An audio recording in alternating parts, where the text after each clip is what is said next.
It was Valentine's Day. I never knew if I would ever find love. I never did because my luck never gave me the chance to meet the right girl.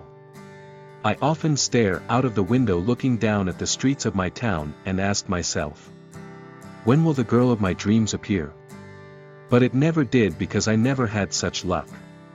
It was Valentine's Day and I was staring out of the window, as usual, thinking about my true love, but she didn't appear before me. I couldn't bear the pain and loneliness of being alone, and I hope that I will meet my true love today. My dad appeared at the door and said, "Hey kid, want to buy some flowers?" "For whom, Dad?" I asked, with my expressions down.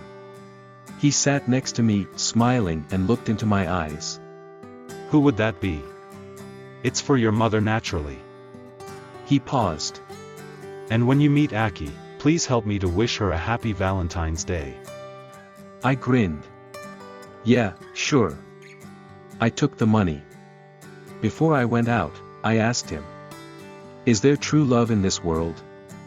"Love is all around, kid. Anyway, today is Valentine's Day." He smiled. I nodded and went off to the florist. There, I saw many types of flowers, like roses, daffodils, etc. I didn't know what to buy for my mother. "Excuse me, sir, your father has selected the flower for you to buy," the owner of the shop said. "What? Oh, okay." I nodded. I went to the counter and saw red roses lying at the table. I picked it up.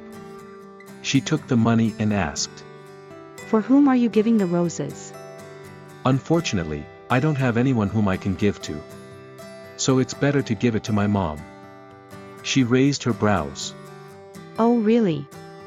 Why not try giving it to some of your friends?" She was right. As I walked down the streets, I saw many couples who were busy kissing and cuddling. I was getting jealous as I never had anyone whom I can share my love with. I was always so unlucky. Why? But I suddenly remembered what the florist suggested about today being Valentine's Day and how I should try giving roses to my friends. So I did, and some said, "Oh sorry, I am committed." I think you as a very good friend. "I am not good at dating." I don't like roses.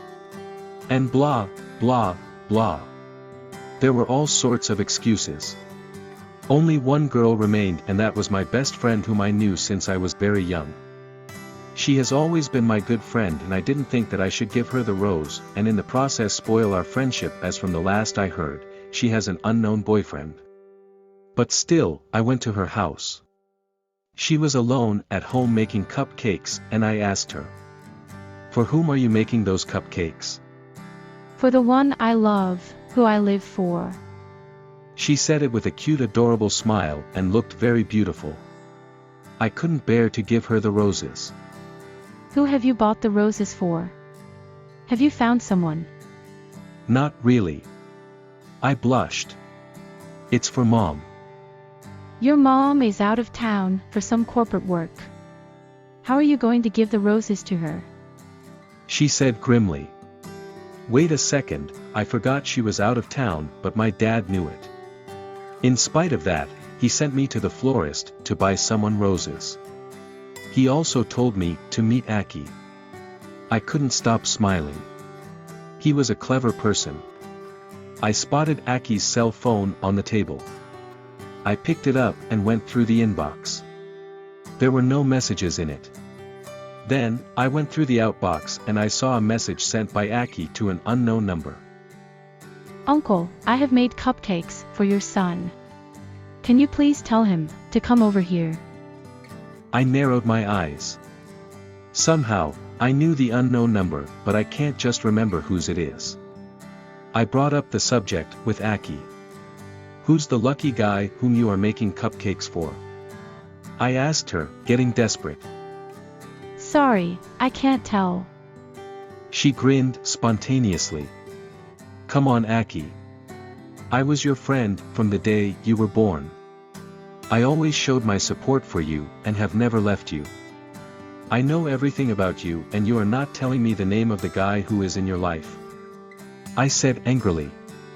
She came closer, one step at a time, until she was just next to me. I was only a few inches away from her nose. She smiled and her fair face glowed brightly. Okay. I will, but you have to guess his name as you know him personally. I blushed. She had never been so close to me. I looked sideways so I could avoid her pretty gaze. I know him. How? Where did I meet him from? Is it Jack, or maybe is it Harry? You were never close with guys. I suddenly realized who the phone number belonged to. It was my dad's number. Me? I asked stupidly. Guess so. And she laughed. It is the most magical thing that can ever happen when you know that the person you are looking for is actually right in front of you. I nodded. I got it. I was the one whom she made the cupcakes for. I was her unknown boyfriend, and she had a crush on me on the time. I can't believe it. I can't believe the facts lying in front of me. So I was the one. Why didn't you tell me? I wanted you to find it out yourself. I clasped her hands and smiled. Isn't it magical? Everything's magical when you are with me. I smiled and kissed her. I could hear a tune being played in a soft, mesmerizing manner in the background, and I knew that this is not an unlucky love. This is the love I had always been searching for. Thanks for watching our video. Don't forget to like, share, subscribe to our channel and hit the bell notification so you are updated for latest videos.